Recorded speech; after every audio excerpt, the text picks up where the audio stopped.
It's Bad Brad here.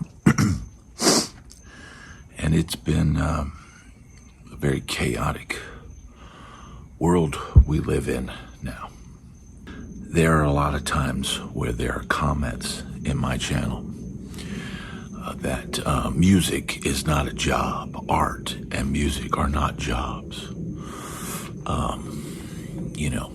This would be a terrible place to be without music and without art.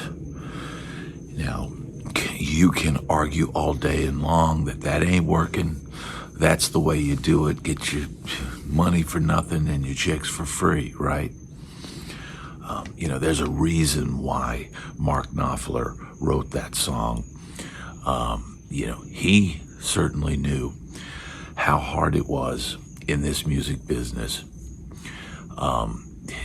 I'm sure Dire Straits, the name alone, Dire Straits, name alone suggests that those guys probably did have some idea of how tough things can be in the topsy-turvy world of music.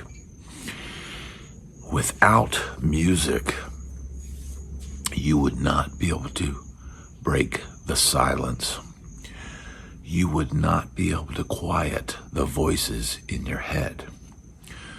Without music, you would not be able to relieve some of that pain, some of that blues, some of that sorrow that is in your soul.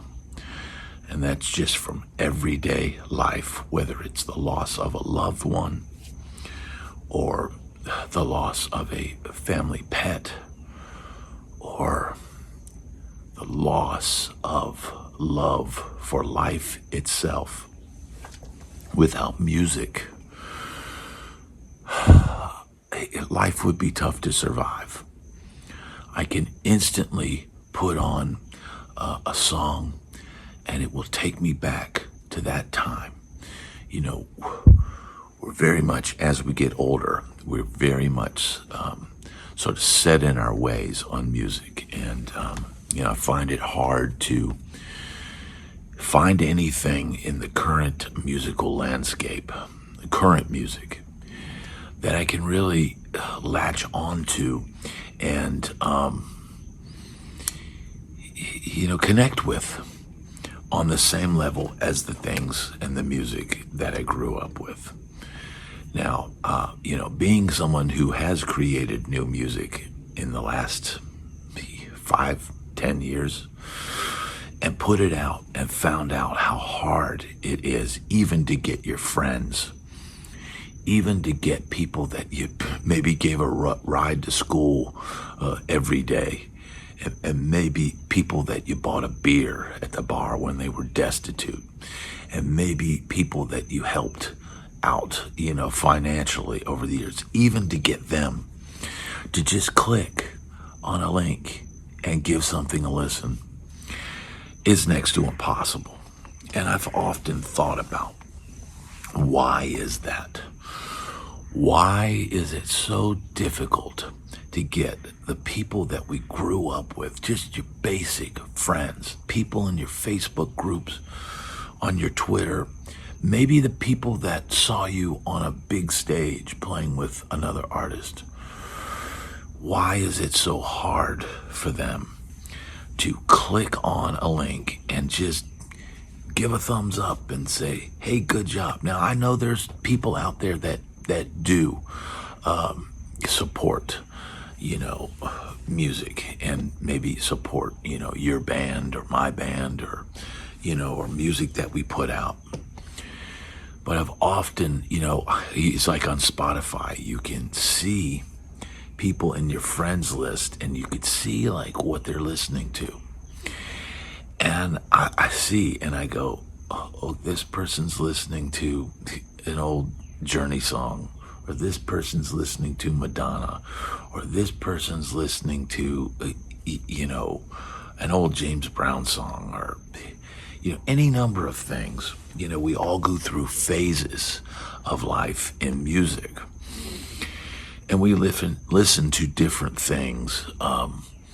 in those phases of our life, we call upon music to heal us, to lift us, to make life make sense. There have been many times where, a song is stuck in my head and a refrain is just playing over and over again. And I can think back to when, I was let go from my road gig. And at the same time came home and my girlfriend goes, yeah, I'm leaving. and you're like, oh my God, like, this is, you couldn't wait a week. You couldn't wait a day. You had to do this now. And the song that just played over and over in my head was, you left me just when I needed you most. Over and over again, that was playing in my head. Now, this is not a song that I'd probably even heard. It wasn't a song that I liked. It wasn't a song that I, wanted to think about, wanted playing in my head. But this was stuck in my head probably for a full day. And I'm laying in bed and I'm coming down off the road. And I remember coming home and there had been a bad storm and there had been a tree limb, something hit my roof, and I came in and the front lamp in my little tiny house, this was like a 750 square foot house. The lamp was filled with water because the roof had leaked and it come through the attic and went into the light socket. And so I had that to deal with, but and it took a few days before I found a good buddy of mine, a drummer that I knew had done some handyman work, and I just said, hey man, can you come over and fix this? And I think I paid him a couple $100, and he patched the hole in the roof essentially. And but man, sometimes a song will get stuck in your head that you don't want, and the last thing I wanted to hear is be reminded that this person had left me just when I needed them most. But as soon as I got home, rather than wait, and rather than fester in my agony and misery, and rather than do that, I let my friends know, hey man, I'm back in town if you need a guitar player. And it was like the next day, my good friend Michael Fair, just said, hey man, I'm playing at this little sushi place. We're playing out on the patio, to 5 to 10 people. And, would you come out? Hey, if you want to come out. And, me with my road beard and hair, because look, this is probably about as close to the real me as you're gonna get. Anybody gets.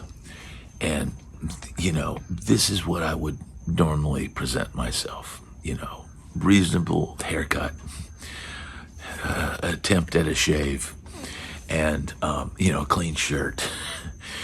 And, but that guy, that bearded assassin that had been on the road playing that road gig and gained a bunch of weight from the beer and the late night pizza and, the lifestyle and the sedentary lifestyle, because the only exercise you really ever got was going out on that stage each night. But you become the person that the gig needs. if you are tuned in, it's just like when I'm playing in a band. And the first thing I do is I start listening.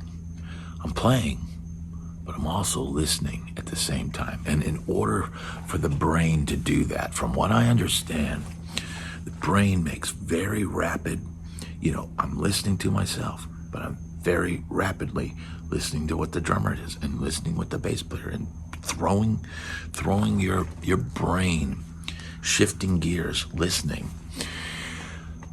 You adjust on the gig. So if it's one gig and I'm playing in a band and everybody's working together, then I'm listening and I'm adjusting when I'm playing. Now, when you take a road gig, you're going to end up playing that same, handful, 15 songs, 20 songs, whatever it is. You're going to end up playing that every night.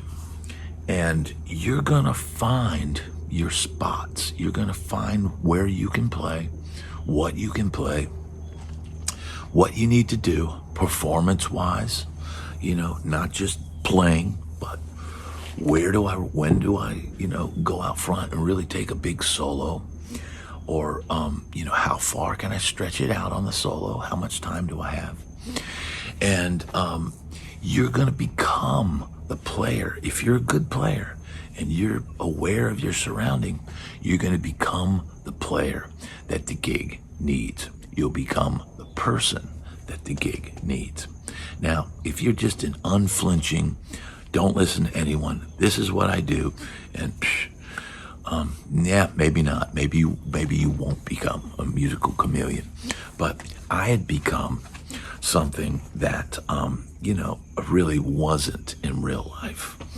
I'm really more of a tasteful player, except for my rock playing. Yeah, I know how to go a little more over the top, on the rock stuff. But, I'm based in the 80s, hair metal stylings. But you become the player that the gig needs.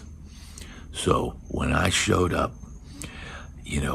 to go play with my friends on a smooth jazz gig, just like I had done when I was in LA and I played in a hair band, and all of a sudden I'm in Nashville and I get the call to go play a smooth jazz gig,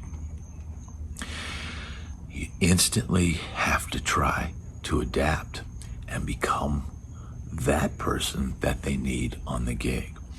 And I was surprised when I got off the road with my road beard and my long hair and 20, 30 more pounds heavier than I am now.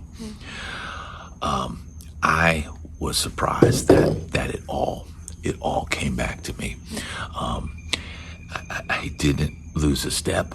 In fact, some of those road chops that I've been doing, it's just it's probably overplaying on the gig more so than even after I left LA. Because when I left LA and I came here, I was a little more timid because I'm like, it was like such a culture shock, coming to Nashville.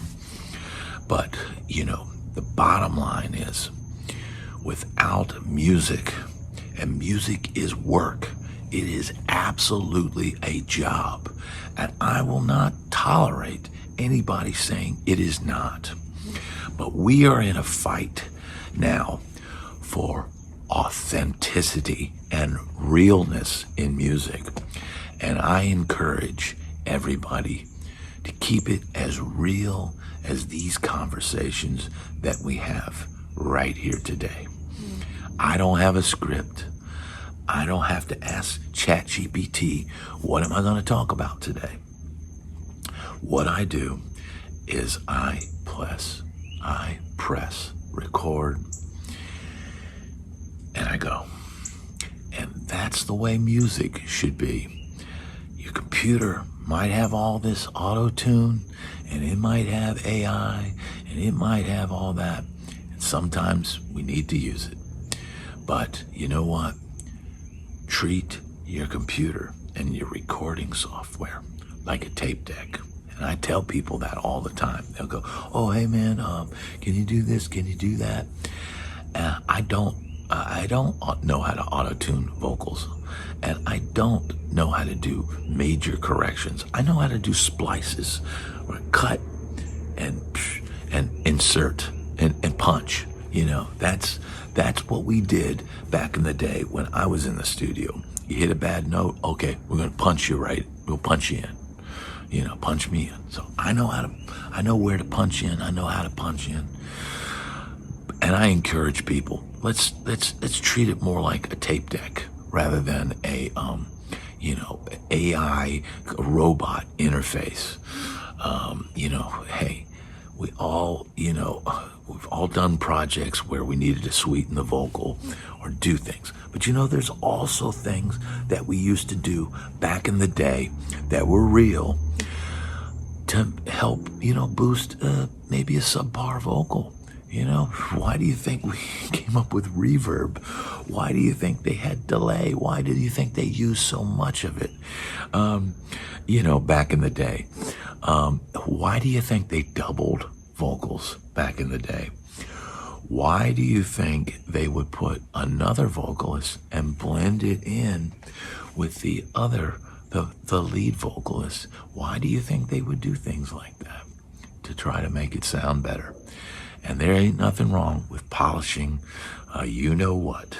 But, I think there is the need for realness in this world. And the musicians are going to have to deliver it. There's going to have to be young bands who, man, forget all that. Plug in your amp, turn it on, piss off the sound guy, and rock. Sweat, equity, work. You're gonna have to do it. Yeah, it's so tempting to just hit that auto-tune and hit this and hit that. I get it. And sometimes when I demo stuff, I use the Logic drummer, or I use the Logic bass player, or I use the Logic keyboard player. But I tell you what, I am a better bass player than that Logic bass player is right now. I'll tell you that. And I am not a great bass player, but I have been around some of the best in the world. And I got a little bit of facility with these two fingers, and I know all my notes. So, we desperately need real. We desperately need music and musicians to be paid and compensated appropriately, because it is absolutely a job. Do you hear me? It is absolutely a job.